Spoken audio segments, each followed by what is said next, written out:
गरुड़ पुराण मत्स्य अवतार भगवान विष्णु के प्रथम अवतार है। मछली के रूप में अवतार लेकर भगवान विष्णु ने एक अर्षि को सब प्रकार के जीव जंतु एकत्रित करने के लिए कहा और पृथ्वी जब जल में डूब रही थी तब मत्स्य अवतार में भगवान ने उस अर्षि की नाव की रक्षा की। इसके पश्चात ब्रह्मा ने पुनः जीवन का निर्माण किया। एक दूसरी मान्यता के अनुसार एक राक्षस ने जब वेदों को चुराकर सागर की अथाह गहराई में छुपा दिया तब भगवान विष्णु ने मत्स्य रूप धारण करके वेदों को प्राप्त किया और उन्हें पुनः स्थापित किया। मत्स्य था, सत्यव्रत पुण्यात्मा तो था ही, बड़े उदार हृदय का भी था। प्रभात का समय था, सूर्योदय हो चुका था। सत्यव्रत कृतमाला नदी में स्नान कर रहा था। उसने स्नान करने के पश्चात जब तर्पण के लिए अंजलि में जल लिया तो अंजलि में जल के साथ एक छोटी सी मछली भी आ गई। सत्यव्रत ने मछली को नदी के जल में छोड़ दिया। मछली बोली, राजन, जल के बड़े बड़े जीव छोटे छोटे जीवों को मारकर खा जाते हैं। अवश्य कोई बड़ा जीव मुझे भी मारकर खा जाएगा। कृपा करके मेरे प्राणों की रक्षा कीजिए। सत्यव्रत के हृदय में दया उत्पन्न हो उठी।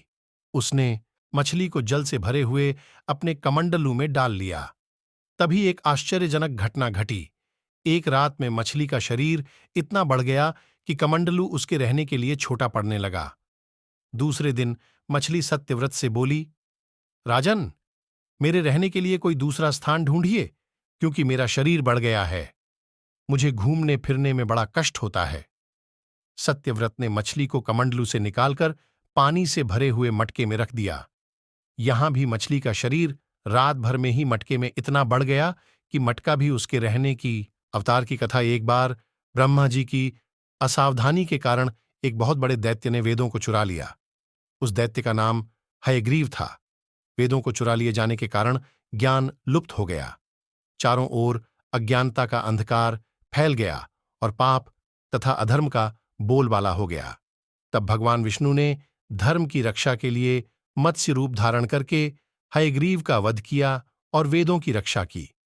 भगवान ने मत्स्य का रूप किस प्रकार धारण किया, इसकी विस्मयकारिणी कथा इस प्रकार है। कल्पांत के पूर्व एक पुण्यात्मा राजा तप कर रहा था। राजा का नाम सत्यव्रत मछली को जल से भरे हुए अपने कमंडलू में डाल लिया। तभी एक आश्चर्यजनक घटना घटी। एक रात में मछली का शरीर इतना बढ़ गया कि कमंडलू उसके रहने के लिए छोटा पड़ने लगा। दूसरे दिन मछली सत्यव्रत से बोली, राजन, मेरे रहने के लिए कोई दूसरा स्थान ढूंढिए, क्योंकि मेरा शरीर बढ़ गया है। मुझे घूमने फिरने में बड़ा कष्ट होता है। सत्यव्रत ने मछली को कमंडलू से निकालकर पानी से भरे हुए मटके में रख दिया। यहां भी मछली का शरीर रात भर में ही मटके में इतना बढ़ गया कि मटका भी उसके रहने की लिए छोटा पड़ गया। दूसरे दिन मछली पुनः सत्यव्रत से बोली, राजन, मेरे रहने के लिए कहीं और प्रबंध कीजिए, क्योंकि मटका भी मेरे रहने के लिए छोटा पड़ रहा है। तब सत्यव्रत ने मछली को निकालकर एक सरोवर में डाल किया, किंतु सरोवर भी मछली के लिए छोटा पड़ गया। इसके बाद सत्यव्रत ने मछली को नदी में और फिर उसके बाद समुद्र में डाल दिया। आश्चर्य! समुद्र में भी मछली का शरीर इतना अधिक बढ़ गया कि मछली के रहने के लिए वह छोटा पड़ गया। अतः मछली पुनः सत्यव्रत से बोली, राजन, यह समुद्र भी मेरे रहने के लिए उपयुक्त नहीं है। मेरे रहने की व्यवस्था कहीं और कीजिए। अब सत्यव्रत विस्मित हो उठा। उसने आज तक ऐसी मछली कभी नहीं देखी थी। वह विस्मय भरे स्वर में बोला, मेरी बुद्धि को विस्मय के सागर में डुबो देने वाले आप कौन हैं? मत्स्य रूपधारी श्रीहरि ने उत्तर दिया, राजन, हयग्रीव नामक दैत्य ने वेदों को चुरा लिया है। जगत में चारों ओर अज्ञान और अधर्म का अंधकार फैला हुआ है। मैंने हयग्रीव को मारने के लिए ही मत्स्य का रूप धारण किया है। आज से 7वें दिन पृथ्वी प्रलय के चक्र में फिर जाएगी। समुद्र उमड़ उठेगा, भयानक वृष्टि होगी।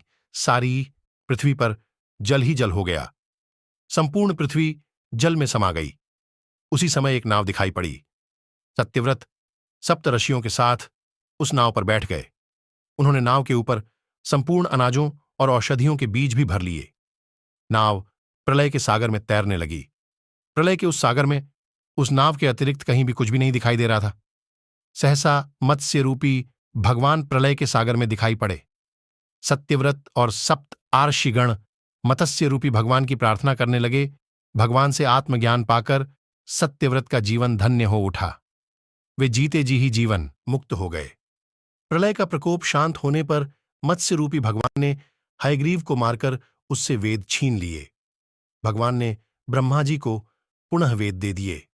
इस प्रकार भगवान ने मत्स्य रूप धारण करके वेदों का उद्धार तो किया ही, साथ ही संसार के प्राणियों का भी अमित कल्याण किया।